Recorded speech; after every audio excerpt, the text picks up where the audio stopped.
de comunicação e aumento da competição no setor varejista e atacadista, que vão beneficiar e trazer mais informação para os consumidores. E a gente vai analisar agora em detalhes essas medidas anunciadas hoje pelo governo, aliás, um anúncio bastante aguardado, que estava sendo prometido já há algumas semanas, com um convidado que é o professor Gilberto Braga, professor do IBMEC e economista, está aqui com a gente no Band News. Obrigado, professor, pela presença. Boa noite. Boa noite, Vitor. Boa noite a todos.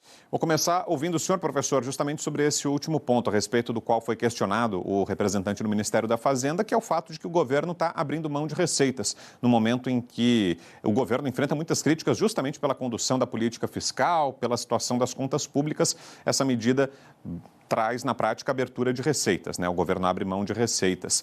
Com a análise do senhor sobre isso, o secretário ali disse que o impacto não deve ser grande, não é nada relevante. Corrobora essa explicação, professor? Olha, de fato, me parece que há um impacto, mas esse impacto, numa primeira leitura, não deve ser, de fato, representativo. Assim como também as medidas, elas não vão trazer um impacto de baixar preços e que não devem, pelo menos no curto prazo, representar uma grande mudança para o consumidor.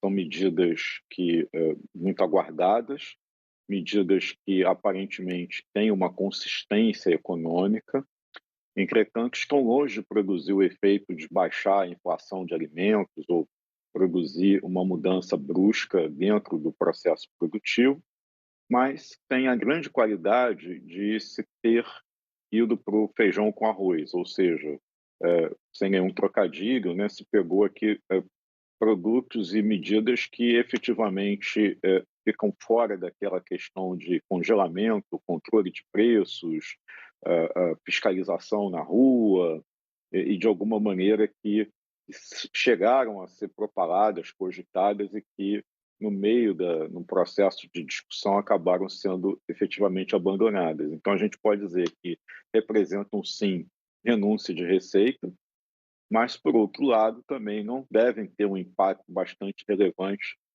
na queda de preços, pelo menos no curto prazo.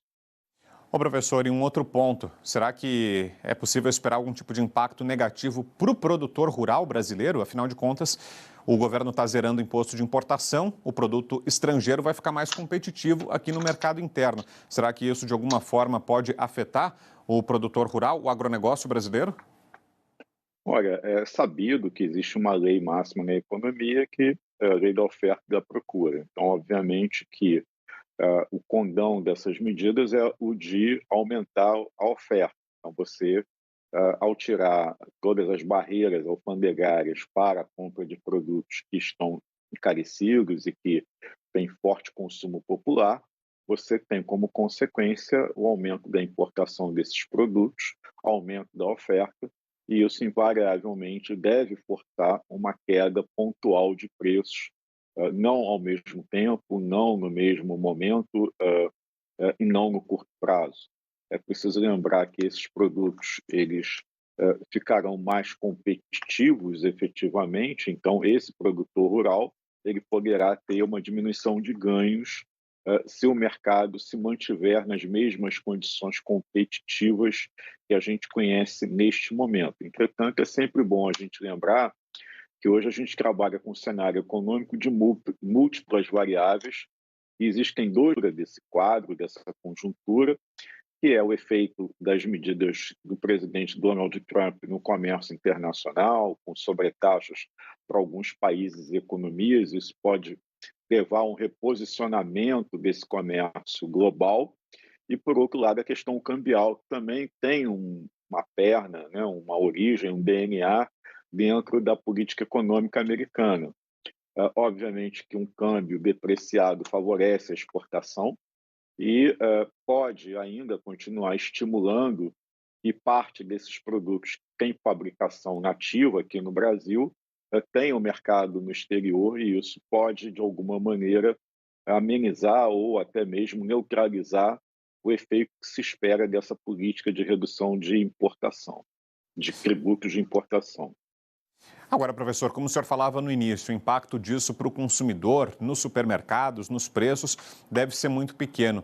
Existiria, então, alguma outra alternativa? O que é que o governo poderia fazer, se é que há alguma medida, né? Porque a gente, às vezes, corre o risco de estar tornando muito simples uma questão que é mais complexa. Talvez não vá ser resolvida num passe de mágica.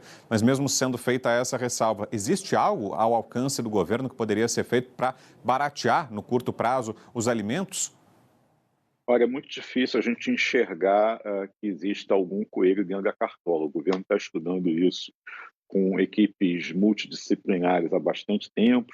Hoje, esse anúncio levou em conta a presença de vários representantes do setor agrícola, ou seja, empresários do agronegócio, associações de produtores de diversas regiões e culturas diferenciadas, e ninguém trouxe uma solução mágica. Portanto, o que a gente pode dizer é que essas medidas elas têm a grande qualidade de não inventarem, de não serem o que a gente diria medidas alopradas. Por outro lado, a gente vê com bons olhos algumas iniciativas, como, por exemplo, a retomada da política de estoques reguladores, coisa que se perdeu da época da pandemia para cá. Então, o governo hoje não tem um estoque na Conab ou em outros órgãos públicos para fazer frente, para despejar no mercado em momentos de grandes oscilações de preços ou de falta de produtos por qualquer outro tipo de razão.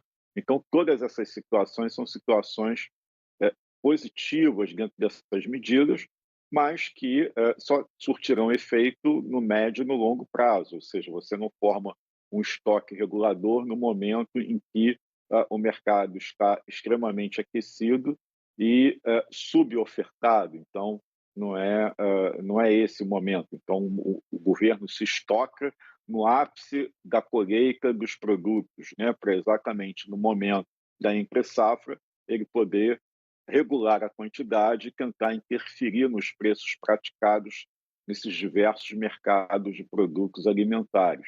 Então, a gente vê essa uma medida positiva, a questão do plano safra, de priorizar os produtos que compõem a cesta básica alimentar, isso é bastante positivo também, mas é mais uma outra medida que não causa resultado na semana seguinte. Não é quando o trabalhador, a dona de casa comparecer na feira livre no mercado que vai encontrar preços mais atraentes. O que a gente pode dizer é que não há nenhuma medida que a gente possa dizer que esteja errada, porém elas são de pequeno alcance, sobretudo no curto prazo, e acho que essa é a leitura que a gente pode fazer inicial daquilo que está sendo prometido pelo governo. É lógico que a gente só teve o anúncio, a gente não conhece o detalhamento ainda de todas as medidas, pode ser que tenha alguma coisa que a gente consiga aprimorar,